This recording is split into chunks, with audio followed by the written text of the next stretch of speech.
लाडकी बहीण योजना आणून सरकारनं महिलांची मतं मिळवली। आता पुढच्या निवडणुकीत पुरुषांची मतं घेण्यासाठी योजना आणल्या जातील। त्यातून सध्याची लोकशाही कमकुवत झाली आहे, असं मत ज्येष्ठ समाजशास्त्रज्ञ आणि लेखक डॉक्टर मिलिंद बोकील यांनी व्यक्त केलं। स्वातंत्र्य सैनिक प्राध्यापक चंद्रकांत पाडगावकर यांच्या स्मृतिदिनानिमित्त कोल्हापुरात आयोजित व्याख्यानात ते बोलत होते। कोल्हापुरातील दलित मित्र बापूसाहेब पाटील ग्रंथालय, निसर्ग मित्र, महिला दक्षता समिती आणि पाडगावकर कुटुंबीय यांच्या वतीनं प्राध्यापक चंद्रकांत पाडगावकर स्मृतिदिनानिमित्त व्याख्यान झालं।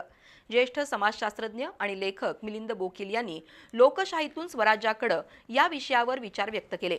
यावेळी ज्येष्ठ पत्रकार वसंत भोसले आणि ज्येष्ठ कार्यकर्ते सुरेश शिपूरकर यांची उपस्थिती होती। सध्या लोकशाही कमकुवत झाली आहे।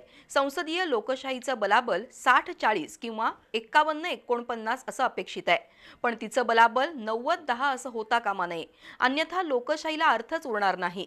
संसदीय रचनेनुसार ते चुकीचं आहे। ही लोकशाही सरंजामशाहीतून झाली आहे, त्यामुळे प्रत्येक जण सरंजाम जहागीरदाराच्या आविर्भावात वावरतोय। हे चित्र केवळ लोकशाहीने बदलणार नाही, तर त्यासाठी स्वराज्य हे ध्येय ठेवण्याची आवश्यकता आहे, असं डॉक्टर मिलिंद बोकील यांनी सांगितलं। महात्मा गांधी आणि विनोबा भावे यांनी म्हटल्याप्रमाणे स्वराज्य म्हणजे स्वतःचं राज्य होय। त्यानुसार नियमांनी आणि शिस्तीने बांधून घेणं याला स्वराज्य म्हणतात। ते आणण्यासाठी इथून पुढे तयारी करावी लागेल, असंही डॉक्टर बोकील यांनी नमूद केलं। यावेळी प्राध्यापक किसन कुराडे, तनुजा शिपूरकर, अनिल चौगुले, दीपक देवलापूरकर, अजय अकोळकर, अस्मिता डोंगरे, अर्चना देसाई, राज कदम, पराग केमकर, राणीता चौगुले, AI बागवान यांच्यासह श्रोते उपस्थित होते।